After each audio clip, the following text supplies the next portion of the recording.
ન માવો ન ચાસણી અને ન તો કલાકોની મહેનત અને ફક્ત 4 વસ્તુઓથી અને 1 ચમચી ઘીથી તૈયાર થતી આજની આ એકદમ જ ટેસ્ટી મીઠાઈ એવી છે કે નાના મોટા બધાને પસંદ આવશે અને કોઈ પણ વાર ત્યોહારે કે પછી વ્રત ઉપવાસમાં પણ તમે આને ખાઈ શકો છો.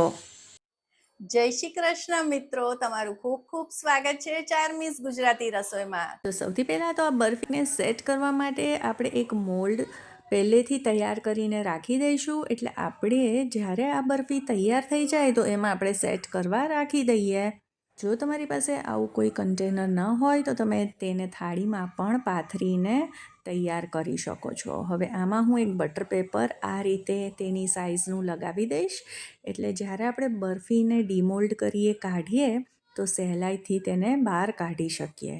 હવે આમાં આપણે થોડુંક ઘી લગાવી દઈશું એટલે બરફીને કાઢવામાં સહેલાઈ રહે. તો આજની આ નાળિયેરની બરફી આપણે બનાવવાના છીએ આ રીતે. જે નાળિયેરનું છીણ મળે છે તેમાંથી આજે આપણે આ 3 કપ નાળિયેરનું છીણ લીધું છે. તો મેં બધી જ વસ્તુ આ રીતે માપીને મેઝરિંગ કપથી લીધી છે. પણ જો તમારી પાસે આવા મેઝરિંગ કપ ન હોય તો તમે ઘરની કોઈ પણ વાટકીથી આ બધી જ વસ્તુને માપીને લઈ શકો છો. હવે અહીંયા લઈ લીધી છે આ જાડા તળિયાવાળી કડાઈ, તો તમે કોઈ પણ નોનસ્ટિક કડાઈ પણ લઈ શકો છો. હવે તેમાં આપણે એડ કરી દઈશું 1 કપ ખાંડ. હવે 3 કપ નાળિયેરના છીણ માટે 1 કપ ખાંડ એકદમ પરફેક્ટ છે. આ ખાંડને આમાં એડ કરી દઈશું. હવે અહીંયા એડ કરવાનું છે 1.5 કપ દૂધ. આ રૂમ ટેમ્પરેચર ઉપર જ દૂધ છે તે આપણે એડ કરીશું. તો બીજો અડધો કપ છે અને આમાં થોડીક મલાઈ હતી 1 ચમચી જેટલી, તે પણ ઉમેરી દીધી છે. હવે આને ગેસ ઉપર મૂકી દઈએ. હવે આમાં ખાંડ ન ઓગળે ત્યાં સુધી આપણે આને આ રીતે મિક્સ કરતા રહીશું. આ એકદમ જ સહેલો ટોપરા પાક છે જે એકદમ ક્રીમી બને છે. ન કલાકો આપણે કંઈ પણ ઉકાળવાનું છે, ન માવો, કન્ડેન્સ્ડ મિલ્ક કંઈ પણ ઉમેરવાનું છે. હવે ખાંડ એકદમ જ આમાં સરસ રીતે ઓગળી ગઈ છે. હવે આ સ્ટેજ ઉપર જ આપણે જે આ નાળિયેરનું છીણ છે 3 કપ જે લીધું છે તેને આપણે થોડું થોડું કરતા જઈ ઉમેરતા જશું અને મિક્સ કરતા જશું. એક સાથે બધું નથી એડ કરવાનું, એટલે આવી રીતે નાખતા જવાનું અને મિક્સ કરતા જવાનું.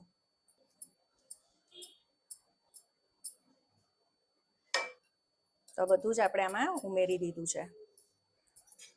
હવે આને આપણે મિક્સ કરી દઈએ. તો તમે જોઈ શકો છો કે આ નાળિયેરના છીણે બધું જ આ જે દૂધ હતું તે એબ્ઝોર્બ કરી લીધું છે. હવે અત્યારે આપણે ગેસની ફ્લેમને 2 મિનિટ માટે બંધ કરી દઈશું અને શું કામ એ હવે જોઈએ આગળની પ્રોસેસમાં. હવે અહીંયા એક મોટું બોલ લઈ લઈશું અને તેમાં એડ કરીશું 1 કપ મિલ્ક પાવડર. આપણી આજની આ બરફીને આ એકદમ જ રીચ, ક્રીમી અને માવેદાર બનાવશે. અને હવે આપણે આમાં એડ કરવાનું છે દૂધ. તો અહીંયા અડધો કપ દૂધ આપણે આમાં ઉમેરવાનું છે. એટલે સૌથી પહેલાં આપણે 1.5 કપ દૂધ લીધેલું અને આ અડધો કપ, એટલે કુલ આપણે 2 કપ દૂધ આ રેસીપીમાં વાપરવાના છીએ. અને વિસ્કરની મદદથી આ રીતે મિક્સ કરીશું તો આમાં જરા પણ લમ્સ પણ નહીં રહે. હવે આ મિલ્ક પાવડરનું મિક્સર જો આપણે પહેલેથી બનાવી રાખીએ તો ઘણી વખત તે જામી જાય છે, મિલ્ક પાવડર નીચે બેસી જાય છે. એટલે એવું કશું જ ન થાય, એટલે આપણે જે સ્ટેજ ઉપર આને એડ કરવાનું છે તે સ્ટેજ ઉપર જ આને બનાવી અને તરત જ આપણે તેને એડ કરી દઈશું.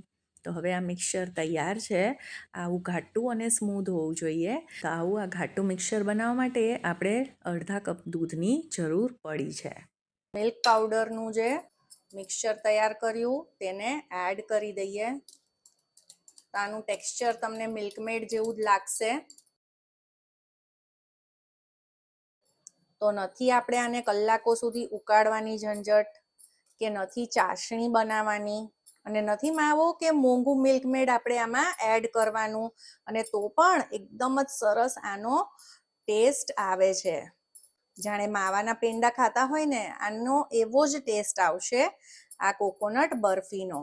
હવે તમને એ પ્રશ્ન થાય કે જો મિલ્ક પાવડર ન ઉમેરવો હોય કે મિલ્ક પાવડર ન હોય તો શું કરવાનું? તો તમે આમાં 1 કપ જેટલી ઘરની ફ્રેશ મલાઈ એડ કરી દો, તેનાથી પણ બહુ જ સરસ રીચનેસ આવશે. તો તમે જો આ પહેલા કરતા થોડુંક થીક થઈ ગયું છે અને હજી જેમ જેમ કૂક થશે ને એમ આ ઘાટું થતું જશે. 10 મિનિટ થઈ ગઈ છે અને આ હવે ટોપરા પાક આપણો ડ્રાય જેવો થઈ ગયો છે અને આ રીતે એ પેનને છોડી રહ્યો છે ધીમે ધીમે. હવે અત્યારે આમાં હું અડધી ચમચી ઇલાયચીનો પાવડર એડ કરી રહી છું. તમે આની જગ્યાએ આને કેવડાનો ફ્લેવર પણ આપી શકો છો કે પછી તમારો બીજો કોઈ પણ મનગમતો ફ્લેવર આપી શકો છો. આપણે આમાં ફક્ત 1 ચમચી ઘી એડ કરી દઈશું. આમ તો તમે ઘી ન ઉમેરો તો પણ ચાલે, પણ આમાં એક સરસ શાઇન આવી જશે ઘી એડ કરવાથી. બસ હવે આને સેજ મિક્સ કરી લઈએ અને પછી હવે ગેસની ફ્લેમને બંધ કરી દઈએ. અને જો તમારે ચેક કરવું હોય કે આ મિશ્રણ તૈયાર છે કે નહીં, તો તમારે થોડુંક મિશ્રણને હાથમાં લેવાનું. આ રીતે નાનો બોલ સાઈઝ બને છે કે નહીં. હજી આ ગરમ છે, આને સેજ ઠંડુ કરીને પછી ચેક કરવાનું. હવે અહીંયા મેં થોડીક ગુલાબની પાંદડીઓ સુકાયેલી જે હોય તે લઈ લીધી છે.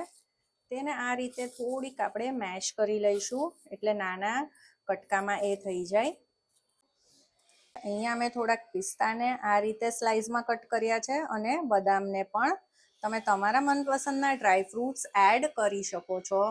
હવે આ મોલ્ડમાં આ ડ્રાય ફ્રૂટ્સ અને રોઝ પેટલ્સ થોડી સ્પ્રેડ કરી દઈએ એટલે જ્યારે આપણે આ કોકોનટ બરફીને કાઢીએ તો તેમાં સરસ આ ઉપર ગાર્નિશિંગ આવે. ડ્રાય ફ્રૂટ્સ પણ એડ કરી દઈએ. હવે આ મિક્સચર હું આ રીતે થોડું થોડું આમાં એડ કરીશ. તાવેથાની મદદથી આપણે તેને આ રીતે સ્પ્રેડ કરી દઈશું, દબાવી દઈશું. હવે વાટકીમાં આ રીતે પાછળ થોડુંક ઘી લગાવી દઈશું અને સરસ રીતે સ્મૂથ પણ થઈ જાય. અને આને આપણે રૂમ ટેમ્પરેચર પર આવે પછી જ કટ કરવાનું છે. બારે લગભગ 2 કલાકમાં આ સરસ રીતે સેટ થઈ જશે. હવે આપણે આને એકદમ જ ઠંડુ થવા દઈએ. હવે 2 થી 3 કલાક થઈ ગઈ છે તો આપણે આને મોલ્ડમાંથી કાઢી લઈએ અને હવે આ ભાગને નીચે કરી દઈશું એટલે જે ગાર્નિશિંગ વાળો ભાગ છે એ ઉપર આવી જાય. તો આ બરફી એકદમ જ સેટ થઈ ગઈ છે, તમને ખ્યાલ જ આવી ગયો છે કેમ કે મેં હાથમાં લઈને આ રીતે મૂકી તો પણ તેને કંઈ પણ નથી થયું. અને જુઓ કેટલી સરસ આ આપણી ટોપરાની બરફી તૈયાર થઈ છે. કોઈ કહી જ ન શકે કે આ આપણે ઘરે તૈયાર કરી છે, કેમ કે ખાલી આનો દેખાવ જ નહીં પણ ટેસ્ટ પણ બહારની કોઈ પણ મીઠાઈને ટક્કર મારે તેવો છે. તો આજની આ ટેસ્ટી મીઠાઈ એક વખત જરૂરથી ટ્રાય કરજો. અને જો આજની રેસિપી પસંદ આવી હોય તો તેને લાઈક અને શેર કરજો. ચારમીસ ગુજરાતી રસોઈને સબસ્ક્રાઈબ કરી દેજો. સૌને જય શ્રી કૃષ્ણ.